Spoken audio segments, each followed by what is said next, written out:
ഒരു പൊട്ട police station, അവിടെയുള്ള കുറെ പൊട്ടന്മാരായ പോലീസുകാർ, ഒരു പൊട്ടക്കിണർ. ഇതിന്റെയൊക്കെ കഥ പറയുന്ന ഒരു പൊട്ടപ്പടമാണ് സൂത്രവാക്യം. ഷൈൻ ടോം ചാക്കോയും വിൻസിയും ഒക്കെയാണ് പ്രധാന ലീഡിലെത്തുന്നത്. നിങ്ങൾ ഈ കാണുന്ന ഈ പോലീസ് സ്റ്റേഷനാണ് ഈ സിനിമയുടെ മെയിൻ കഥാപാത്രം. പക്ഷെ ഇതൊരു പോലീസ് സ്റ്റേഷൻ മാത്രമല്ല, ഒരു പാർട്ട് ടൈം ട്യൂഷൻ സെന്റർ കൂടിയാണ്. ഈ ട്യൂഷൻ സെന്ററിലെ മെയിൻ സാർ എന്ന് പറയുന്നത് നമ്മുടെ ഈ സ്റ്റേഷനിലെ SHO ആണ്. പുള്ളി ശരിക്കും ഒരു ട്യൂഷൻ സാറാണ്. എന്നിട്ട് ഒഴിവ് കിട്ടുന്ന സമയങ്ങളിൽ പുള്ളി ഇടയ്ക്ക് സ്റ്റേഷൻ ജോലി നോക്കുന്നുണ്ട് പോലീസുകാരനായിട്ട്. പുള്ളിയുടെ ക്ലാസ് എന്നൊക്കെ പറഞ്ഞു കഴിഞ്ഞാൽ അടിപൊളി ക്ലാസ് ആണ്. പുള്ളിയുടെ ഈ ക്ലാസ് കാരണം ഇവിടുത്തെ സ്കൂളിലൊന്നും കുട്ടികളില്ല. സ്കൂളിലെ കുട്ടികൾ മൊത്തം 24 മണിക്കൂർ പോലീസ് സ്റ്റേഷന്റെ മുകളിലുള്ള ട്യൂഷൻ സെന്ററിലാണ്. ആൻഡ് ഏറ്റവും ഫണ്ണി ആയിട്ടുള്ള കാര്യം എന്ന് പറഞ്ഞാൽ ഈ സിനിമയിൽ ഒരു സീനിൽ പോലും പുള്ളി ആരെയും പഠിപ്പിക്കുന്നത് നമുക്ക് കാണാൻ പറ്റില്ല. പുള്ളിയോടെ വെറുതെ ഇരിക്കുന്നുണ്ട്, പിള്ളേർ എന്തൊക്കെ ചെയ്യുന്നുണ്ട്. ഇങ്ങനെ ചെയ്യണമെങ്കിൽ പിള്ളേർക്ക് വീട്ടിലിരുന്ന പോലെ. പിന്നെ ഈ പോലീസ് സ്റ്റേഷന്റെ ഫ്രണ്ടിൽ ഒരു മണി കെട്ടി തൂക്കിയിട്ടുണ്ട്. ഈ വരുന്നേയും പോകുന്നേയും പിള്ളേര് ആ മണി അടിച്ചിട്ടാ പോകുന്നത്. അകത്ത് പോലീസുകാർ ഇരിപ്പുണ്ട്. ഈ മണിയടി കെട്ടി പോലീസുകാരൻ ഓടി വരും, വരട്ടും പിള്ളേർ ഓടും. 2 ദിവസം കഴിയുമ്പോൾ പിള്ളേർ വീണ്ടും വന്നടിക്കും. അപ്പൊ ഇത് കേൾക്കുമ്പോൾ നിങ്ങൾ വിചാരിക്കും വല്ല LKG പിള്ളേരായിരിക്കും. അല്ല, +1 +2 പഠിക്കുന്ന പിള്ളേരാണ് ഇത് കാണിക്കുന്നത്. പോലീസ് സ്റ്റേഷന്റെ ഫ്രണ്ടിൽ മണി അടിച്ചിട്ട് ഓടുന്നത്. അങ്ങനെ ഇങ്ങനെ കുറെ പൊട്ടന്മാരും കുറെ പൊട്ടത്തരങ്ങളും കൊണ്ട് നിറഞ്ഞ സിനിമയാണ് സൂത്രവാക്യം.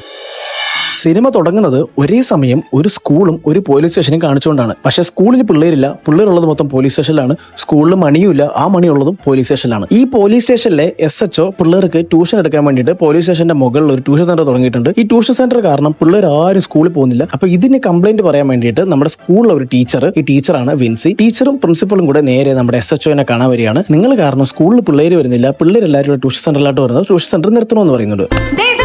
അപ്പൊ സാറ് ക്ലാസ്സിൽ പോയിട്ട് പിള്ളേർക്ക് ഉപദേശം കൊടുക്കും. പിള്ളേരെ നിങ്ങൾ സ്കൂളിൽ പോകണം, സ്കൂളിൽ കഴിഞ്ഞ ശേഷം മാത്രമേ നിങ്ങൾ ഇവിടെ വരാവൂ എന്ന് ഉപദേശം കൊടുക്കുന്നുണ്ട്. ട്യൂഷന് വരുമ്പോഴും ട്യൂഷന് പോകുമ്പോഴും പോലീസ് സ്റ്റേഷന്റെ ഫ്രണ്ടിൽ തൂക്കിയിട്ടേക്കുന്ന മണി അടിക്കുക എന്ന് പറയുന്നത് ഈ പിള്ളേരുടെ ഒരു ഹോബിയാണ്. ഈ ട്യൂഷന് വരുന്ന പിള്ളേരുടെ പ്രശ്നങ്ങൾ തീർക്കുക, പിള്ളേരുടെ ആവശ്യങ്ങൾ നിറവേറ്റി കൊടുക്കുക എന്നുള്ളത് മാത്രമാണ് ഈ പോലീസ് സ്റ്റേഷന്റെയും ഇവിടെയുള്ള പോലീസുകാരുടെയും ചുമതല. നാട്ടിൽ ബാക്കിയുള്ള ആൾക്കാരെ കുറിച്ച് അവർ കെയർ ചെയ്യുന്നില്ല. ഈ സ്കൂളിലെ കുട്ടികളൊന്ന് ബോധം കറങ്ങി വീണാൽ പോലും അവരെ കൊണ്ടുപോകുന്നത് പോലീസുകാരാണ്. അങ്ങനെ ഈ പൊട്ട പിള്ളേരുടെയും ഈ പൊട്ട പോലീസുകാരന്മാരുടെയും കുറെ കോപ്പറായങ്ങളായിട്ട് സിനിമ ഒരു 10-20 മിനിറ്റ് കടന്നു പോകും. അങ്ങനെ ഇരിക്കുമ്പോൾ കാനഡയിൽ നിന്ന് ഒരു ഇറക്കുമതി വരും, ബെറ്റ്സി കാനഡ ലൈസൻസ് ഉപയോഗിച്ച് കേരളത്തിൽ വണ്ടി ഓടിക്കുകയാണ്. ആൻഡ് ഇത് കണ്ടിട്ട് നമ്മുടെ പോലീസ് ടീം ഇവളെ പൊക്കുമ്പോൾ ഉള്ളൊരു പറയുന്ന ഒരു ഡയലോഗ് ഉണ്ട്. നമ്മൾ ഒരു കാരണവശാലും റിയൽ ലൈഫിൽ ആ ഡയലോഗ് അനുകരിക്കരുത്. അനുകരിച്ചു കഴിഞ്ഞാൽ വായിലെ പല്ല് പോകും. നമ്പർ പ്ലേറ്റ് എവിടെ? ഇത് കേട്ടിട്ട് നല്ലവനായ പോലീസുകാരൻ പിറകിൽ പോയിട്ട് നമ്പർ പ്ലേറ്റ് നോക്കുകയാണ്. അത് കഴിഞ്ഞ് അവളുടെ വണ്ടിയെ പൊക്കിയെടുത്ത് സ്റ്റേഷനിൽ കൊണ്ടുവരുന്നു. അവിടെ ആരൊക്കെ വന്ന് വണ്ടി ഇറക്കുന്നു. അടുത്ത് നടക്കുന്ന ഇൻസിഡന്റ് എന്ന് പറയുന്നത് ഈ ട്യൂഷൻ സെന്ററിലെ 4 പിള്ളേർ എവിടെയോ പോയി സിഗരറ്റ് വലിച്ചിട്ട് ബോധം കെട്ട് വീഴുമ്പോൾ ഇവരെല്ലാവരും പൊക്കിയെടുത്ത് ഹോസ്പിറ്റലിൽ കൊണ്ടുപോകുന്നു. ഹോസ്പിറ്റലിൽ പോലീസുകാർ വരുമ്പോൾ പറയുന്നുണ്ട് സിഗരറ്റ് വലിച്ചിട്ടല്ല ബോധം പോയത്, അവിടെ തൊട്ടപ്പുറത്തുള്ള വീട്ടിൽ നിന്ന് ഒരു പുക വന്നു, അത് മണത്തിട്ടാണ് ബോധം പോയത്. അപ്പോൾ ഈ നല്ലവനായ പോലീസുകാരൻ സിഗരറ്റ് വലിക്കരുത് മക്കളെ എന്ന് പറഞ്ഞ് പിള്ളേരെ ആശ്വസിപ്പിച്ചിട്ട് പോവുകയാണ്. ആ പുക എന്താണ് വന്നതെന്നോ എന്താണ് സ്മെല്ല് വന്നതെന്നോ അന്വേഷിക്കാനുള്ള സാമാന്യ ബോധം പോലും ഈ പൊട്ടന്മാർക്കില്ല. പിന്നെ ഈ ട്യൂഷൻ ക്ലാസ്സിൽ ഒരു കപ്പിളുണ്ട്, അഖിൽ ആൻഡ് ആര്യ. ഈ ആര്യയുടെ വീട്ടിൽ ആര്യയുടെ ചേട്ടനെ ആര്യ ഒരു കാരണവുമില്ലാതെ എപ്പോഴും ഉപദ്രവിക്കും. ആര്യയുടെ ചേട്ടന് 18 വയസ്സുള്ളപ്പോഴാണ് ആര്യയുടെ അച്ഛനും അമ്മയ്ക്കും ആര്യ ജനിക്കുന്നത്. അതുകൊണ്ട് തന്നെ നാട്ടുകാരുടെ നിന്നും കൂട്ടുകാരിൽ നിന്നും ഒരുപാട് കളിയാക്കലുകൾ അവൻ അനുഭവപ്പെട്ടു എന്നുള്ളത് കൊണ്ട് അവനെ ഈ കൊച്ചിനോട് ദേഷ്യമാണ്. ഒരു കാരണമില്ലാതെ കൊച്ചിനെ എടുത്തിട്ട് അടിക്കും. ഒരു ദിവസം ആര്യയും മകനും കൂടെ ക്ലാസ് കഴിഞ്ഞ് വരുന്നേക്ക് ഇവൻ കണ്ടിട്ട് ആര്യ പോയിട്ട് പൊതിരെ തല്ലും. അപ്പൊ ഇതിന്റെ കംപ്ലൈന്റ് ആര്യ പോയിട്ട് ടീച്ചറിനോട് പറയും. ടീച്ചർ പോയിട്ട് നമ്മുടെ പോലീസുകാരനോട് പറയും. പോലീസുകാരൻ ഇവനെ വിളിച്ച് വരുത്തിയിട്ട് 2 എണ്ണം പൊട്ടിക്കും. അപ്പൊ നമ്മൾ വിചാരിക്കും ഇവൻ നന്നാവുന്നു. 2 ദിവസം കഴിയുമ്പോൾ നമ്മുടെ ആര്യയുടെ ബർത്ത്ഡേ വരും. അപ്പൊ ആര്യയുടെ ബർത്ത്ഡേ സെലിബ്രേഷൻ ഇവർ ട്യൂഷൻ ക്ലാസ്സിൽ വെച്ച് ആഘോഷിച്ചതിന് ശേഷം അത് കഴിഞ്ഞിട്ട് രാത്രി ആര്യയും മകനും കൂടെ ഏതോ കാട്ടിലെ വലിയ ഡെക്കറേഷൻ ഒക്കെ നടത്തി കേക്ക് കട്ട് ചെയ്യുമ്പോൾ ചേട്ടനോടെ കടന്നു വന്നിട്ട് ആര്യയും മകലിനെയും പഞ്ഞിക്കിടും.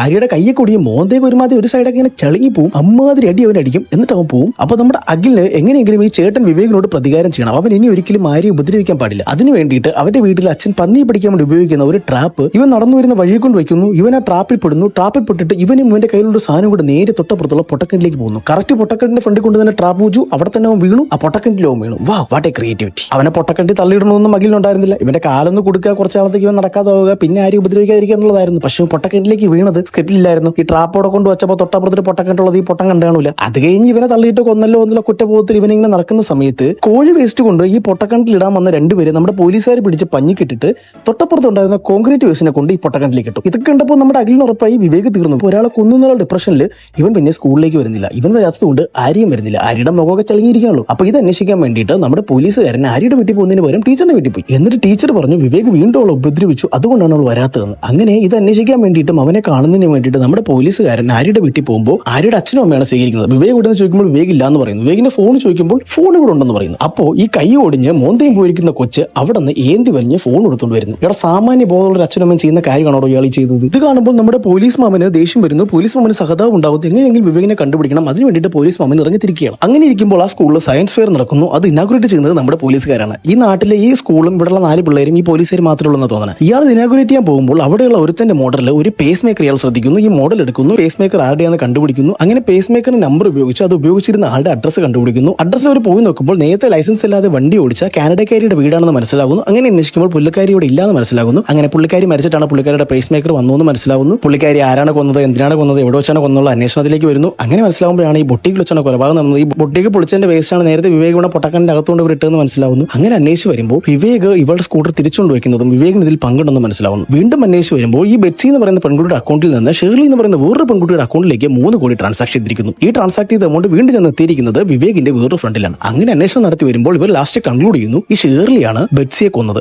അതിന് ഹെൽപ്പ് ചെയ്ത ആളാണ് നമ്മുടെ വിവേക്. അങ്ങനെ ഷേർലിയെ ഇവർ വീട്ടിൽ പോയിട്ട് ഷേർലിയെ കള്ളം പറഞ്ഞ് നാട്ടിലേക്ക് വിളിച്ചു വരുന്നു. ഷേർലി വരുന്നു. ഷേർലിയെ പിടിച്ചിരുത്തി ഇൻവെസ്റ്റിഗേറ്റ് ചെയ്യുമ്പോൾ 2 ചോദ്യം കഴിയുമ്പോൾ തന്നെ ഷേർലി ആൻസർ പറഞ്ഞു കൊടുക്കുന്നു. ഷേർലിയുടെ അവിഹിതം ബെറ്റ്സി പൊക്കി. ഇത് പുറത്തു വരാതിരിക്കാൻ വേണ്ടിയിട്ട് ഇവളെ തല്ലി. ഈ സമയത്ത് എവിടെന്നോ വന്ന ഒരുത്തൻ ഇവളെ തല്ലി. ഹാർട്ട് പേഷ്യന്റ് ആണല്ലോ, ഹൃദയം നിലച്ചു, അവൾ ചത്തു. എന്നിട്ട് അവളുടെ ബോഡി അസറ്റോളിൽ മുക്കിയിട്ട് പാർട്സ് ആക്കി ഓരോരോ കവറിലാക്കി വിവേകിനെ കൊണ്ട് പൊട്ടക്കണ്ടിടിക്കുന്നു. അങ്ങനെ ഒരു ദിവസം പൊട്ടക്കണത്തിലിടാൻ വന്നപ്പോഴാണ് മറ്റേ ലെവന്റെ ട്രാപ്പിൽ പോയിട്ട് ഇവനും പൊട്ടക്കണ്ടി പോയത്. പക്ഷെ എനിക്ക് തോന്നിയ സംശയം, ഒരു ചെറിയ ബുട്ടിക്കിൽ എന്തിനാണ് ഒരാളെ ബാത്തപ്പിലിട്ട് മുക്കാൻ വേണ്ടി അത്രയും ആവശ്യമുള്ള അസറ്റോൾ സൂക്ഷിച്ചിരിക്കുന്നത്? വിവേക് ഇതിനകത്ത് വീണു എന്നുള്ള കേസും ചുരുളഴിയുകയാണ്. അങ്ങനെ വിവേകിനെ കൊന്ന കുറ്റത്തിന് അഖിലിനെ അറസ്റ്റ് ചെയ്യാൻ വേണ്ടിയിട്ട് നമ്മുടെ SHO വരികയാണ്. പിന്നെ കുറെ നാടകീയ മുഹൂർത്തങ്ങളൊക്കെയാണ്. അത് കഴിഞ്ഞവനെ അറസ്റ്റ് ചെയ്യുന്നു, ജുവനൈൽ ഹോമിലാക്കുന്നു. പിന്നെ നമ്മൾ സിനിമയുടെ അവസാനം കാണുന്നത് നമ്മുടെ ട്യൂഷൻ സാർ പോലീസ് സ്റ്റേഷനിലെ ട്യൂഷനൊക്കെ നിർത്തിയിട്ട് ജുവനൈൽ ഹോമിൽ അഖിലിന് വേണ്ടിയിട്ട് സ്പെഷ്യൽ ട്യൂഷൻ ആരംഭിക്കുകയാണ്. അവിടെയും വീണ്ടും പിള്ളേരൊക്കെ വരികയാണ്. അങ്ങനെ ഈ പൊട്ടന്മാരുടെ കഥ പറയുന്ന പൊട്ടപ്പടം ഇവിടെ അവസാനിക്കുകയാണ്.